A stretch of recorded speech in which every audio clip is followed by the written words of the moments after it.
Olá! Hoje a gente vai fazer uma análise aprofundada de uma questão teológica que, olha, dá pano para manga: os filhos do reino e os filhos do maligno. A nossa conversa vai se basear num material que analisa isso de um jeito bem específico, usando a lente do preterismo consumado. O ponto de partida é aquela frase forte de Jesus lá em Mateus 13,38, né? A boa semente são os filhos do reino, o joio são os filhos do maligno. Então, a nossa missão aqui é tentar desembrulhar o que esses termos queriam dizer naquele tempo, naquele contexto histórico e teológico que esses textos apresentam, qual era a divisão real ali, segundo essa interpretação. Exato. E para a gente pegar bem essa interpretação, é bom ter uma ideia do que é o preterismo consumado, pelo menos como está colocado aqui nesse material. Basicamente, é uma linha de pensamento que conecta muitas profecias da Bíblia, principalmente as de julgamento, sabe? Com eventos que aconteceram mesmo, lá no primeiro século. E o ponto alto para essa visão foi a destruição de Jerusalém, a queda do templo no ano 70 depois de Cristo. É nesse cenário que essa distinção aí, filhos do reino e filhos do maligno, ganha um sentido muito, muito particular. Certo, faz sentido. Então vamos mergulhar nisso, começando por esse pano de fundo histórico que parece ser a chave para entender. É fundamental. O material que a gente analisou, ele bate muito nessa tecla. Jesus atua num momento assim de transição enorme, religiosa e também pactual, né? Tava rolando a passagem da antiga aliança, Aquela de Israel, focada na lei de Moisés, no sacerdócio, no templo. isso, para a nova aliança que Cristo inaugurou. Uma aliança baseada numa relação diferente com Deus pelo Espírito Santo, pela fé. E aí vem um ponto assim crucial dessa interpretação. Filhos do reino e filhos do maligno, lá na parábola do joio e do trigo em Mateus 13, não era para ser entendido primariamente como judeus contra não-judeus, sabe? Ou uma divisão de raça. Apontava para duas, como dizer, linhagens espirituais diferentes, mas dentro do próprio povo judeu daquela época. O que definia mesmo era a resposta de cada um a Jesus, a mensagem do reino que ele trazia. Isso é interessante. É um pouco diferente do jeito que a gente talvez pense hoje, né? Então, quer dizer, a divisão era ali dentro mesmo, uma questão de fé versus rejeição acontecendo no coração do judaísmo do primeiro século. A identidade étnica não era o fator principal ali. Precisamente. Era uma divisão espiritual e profunda que cortava a nação judaica ao meio justamente por causa dessa transição de alianças. Era um divisor de águas interno mesmo. Entendido. Bom, então vamos focar primeiro no lado, digamos, positivo. Os filhos do reino. Quem eram eles? Especificamente olhando por essa ótica. Os filhos do reino, eles são identificados como aqueles judeus e, logo em seguida, os gentios também, que de fato colocaram a fé em Jesus, reconheceram ele como Messias, eles abraçaram o evangelho da nova aliança. E, espiritualmente falando, foram gerados por Deus, sabe? Nasceram de novo pelo Espírito. Eram vistos como o remanescente fiel de Israel, aqueles que se alinharam com o que Deus estava fazendo em Cristo. Certo. E o material que a gente está usando como base, ele traz umas passagens para apoiar isso, né? Tipo Gálatas 3,7. Lá diz: "Sabei, pois, que os que são da fé é que são filhos de Abraão."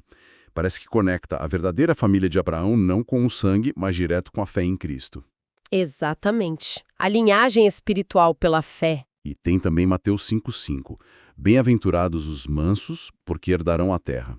Nessa leitura preterista, essa terra não seria a terra física, mas o próprio reino de Deus que estava chegando, né? Isso, e a mansidão que Jesus valorizava tanto seria a marca de quem ia herdar esse reino. E Romanos 9, ali pelos versículos 6 a 8, é muito direto nisso, né? Faz uma distinção clara.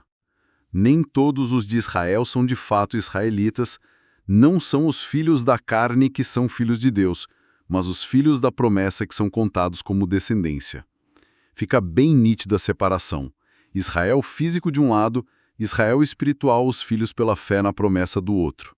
Perfeito. Resumindo essa perspectiva do material, os filhos do reino eram os crentes de verdade em Cristo, nascidos espiritualmente pela fé. Eram os herdeiros legítimos da nova aliança. E por isso, cidadãos da Nova Jerusalém, que aqui é entendida não como uma cidade literal no futuro, mas como a realidade espiritual do povo de Deus, redimido na nova aliança. Tá, acho que o perfil desse grupo ficou claro. Agora vamos para o outro lado da moeda, que talvez seja onde essa interpretação preterista fica ainda mais específica. Quem eram, então, os filhos do maligno? Então, de acordo com essa análise que a gente está vendo, os filhos do maligno, que são o joio, lá da parábola, eram, naquele contexto específico do primeiro século, principalmente a liderança religiosa judaica, fariseus, saduceus, escribas e também a parte do povo que conscientemente rejeitou Jesus e a mensagem dele. Eles ficaram agarrados na estrutura da antiga aliança, que para o pessoal da fé cristã que estava nascendo, ou já estava corrompida, ou estava sendo substituída por Deus mesmo pela nova aliança em Cristo. E aquela expressão fortíssima que Jesus usa em João 8,44, filhos do diabo. Como o material explica isso? Falando de uma filiação literal biológica, nada disso. A ligação é feita pelo comportamento, pelo caráter. Eram chamados assim porque as ações deles, a mentira, resistir à verdade, perseguir os justos, o ódio que levou à cruz, refletiam as obras que a Bíblia associa ao maligno, ao adversário de Deus. A filiação era por imitar as obras, entende? Não pela origem. Faz sentido. E realmente, a linguagem no Novo Testamento contra esse grupo é pesada, como o material mostra. Jesus mesmo em Mateus 23:33. Serpentes, raça de víboras, como vocês vão escapar da condenação da Geena? Geena sendo aquela imagem de julgamento, de destruição, né? Exato, Vale de Hinnom. E tem Paulo também, em Atos 13:10, falando com Elimas. Filho do diabo, cheio de todo engano e de toda maldade, inimigo de toda a justiça. Uau! Essas palavras mostram bem a intensidade do conflito espiritual ali. Sim, a dureza mostra a gravidade da oposição. Resumindo, para essa visão, os filhos do maligno eram os representantes do sistema judaico da antiga aliança que tinha se tornado apóstato por rejeitar o Messias. Eles eram a cara da incredulidade e da resistência ao reino de Deus naquele momento histórico decisivo que culminou na rejeição nacional de Jesus. Certo. E aqui a interpretação parece que começa a amarrar as pontas de um jeito bem particular mesmo. O material faz um contraste direto entre os dois grupos, né? Sim, é apresentado um quadro comparativo para deixar bem claras as diferenças fundamentais naquele cenário do primeiro século.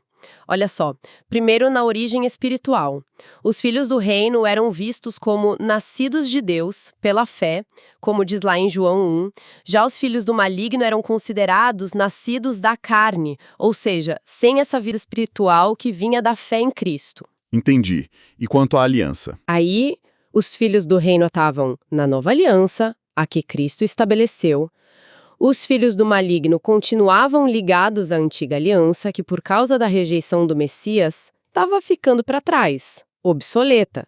E para eles, se tornou um sistema de condenação, não mais de salvação. E a natureza, o caráter de cada um? Bom, os filhos do reino deveriam mostrar justiça, fé, amor, os valores do reino. Já os filhos do maligno, especialmente a liderança, eram frequentemente acusados por Jesus de hipocrisia, de não crer, de odiar a verdade. E o resultado final, que é o ponto crucial para o preterismo consumado. Exato. No resultado histórico, os filhos do reino herdaram um reino espiritual que foi plenamente estabelecido por Cristo.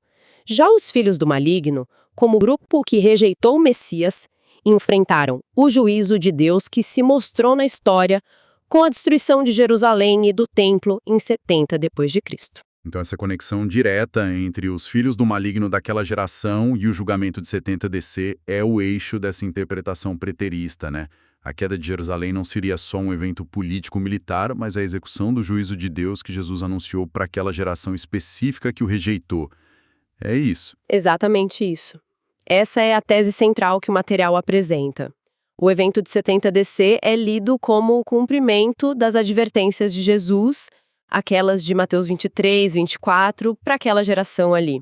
Marcaria o fim definitivo, histórico e também pactual da antiga aliança e seria a confirmação da nova aliança como o único caminho para Deus dali em diante. A fonte argumenta que as profecias de juízo de Jesus se cumpriram primariamente ali. Entendi. Mas isso levantou uma questão óbvia sobre hoje em dia. Se essa distinção estava tão ligada àquele contexto único da transição das alianças e do evento de 70 depois de Cristo, como ficam esses termos filhos do reino e filhos do maligno depois disso tudo? Segundo essa mesma linha de leitura, claro. Eles perdem o sentido ou ganham outro? Ótima pergunta, é essencial. A visão defendida no material é que, com a destruição do templo e o fim daquele sistema judaico de sacrifícios em 70 depois de Cristo, aquela distinção histórica específica entre os dois grupos dentro de Israel foi concluída, foi consumada. O reino de Cristo nessa visão foi estabelecido espiritualmente de forma definitiva naquela época e a antiga aliança formalmente encerrada. Certo. E como isso se aplica hoje, então? A aplicação muda de figura. Não se trata mais de ficar apontando para grupos étnicos ou religiosos específicos dentro de um drama pactual que já aconteceu e terminou lá no primeiro século. Os filhos do reino, hoje, seriam todos aqueles, não importa o povo ou a época, que vivem pela fé em Jesus Cristo, que pertencem à igreja dele, o corpo de Cristo, e seguem os ensinamentos dele. A cidadania no reino se tornou universal, definida pela fé e pela submissão a Cristo. Ok. E os filhos do maligno? Da mesma forma, filhos do maligno hoje não é mais um rótulo para um grupo histórico específico como os judeus que rejeitaram Cristo lá atrás. O termo passa a descrever, num jeito mais amplo, qualquer pessoa cujo caráter, cujas ações, cuja natureza se opõe de forma fundamental à justiça, à verdade, ao amor de Deus que foram revelados em Cristo. Vira uma categoria mais moral e espiritual, definida pela oposição ativa a Deus e não por pertencer a um grupo histórico que já cumpriu seu papel naquela narrativa específica. Entendi a mudança de foco. E o material até indica uma passagem do Novo Testamento como chave para essa compreensão atual, 1 João 3,10.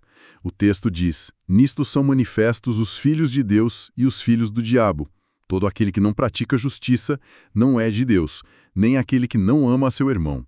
Parece que o critério principal para distinguir um do outro sai daquela resposta histórica específica do primeiro século, aceitar ou rejeitar Jesus ali naquele momento, e vai para um princípio mais universal, que vale sempre, a prática da justiça e do amor. Os frutos que aparecem na vida da pessoa no dia a dia é que mostrariam a verdadeira filiação espiritual. É isso. Exatamente. A ênfase muda do evento histórico único para a condição espiritual e ética que continua. A prática da justiça, que, no contexto do Novo Testamento, inclui fé, obedecer aos mandamentos de Cristo, amar o próximo, buscar a verdade, vira o sinal visível da verdadeira ligação com Deus. É o que distingue essa ligação da oposição que caracteriza quem segue o caminho contrário. Bom, acho que deu para ter uma visão geral.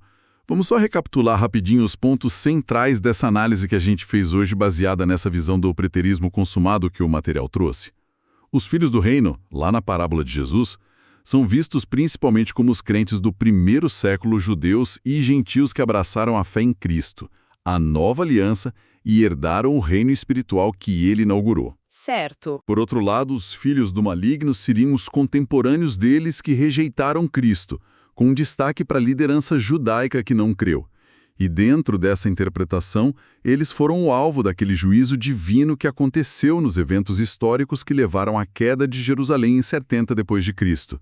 Esse evento teria selado o fim da era da antiga aliança. Síntese perfeita. E a conclusão que essa visão tira é que depois que esses eventos se consumaram lá no primeiro século, o que fica é o reino eterno de Cristo. A identidade de filho do reino hoje não está mais presa àquela dinâmica histórica específica dentro de Israel. Ela é definida universalmente, pela fé em Cristo e pela demonstração dessa fé praticando a justiça e o amor como ensina todo o Novo Testamento. A distinção agora é entre viver sob o senhorio de Cristo ou se opor à justiça dele. A gente fechar nossa conversa de hoje fica uma provocação para pensar que vem direto da conclusão do material que a gente discutiu.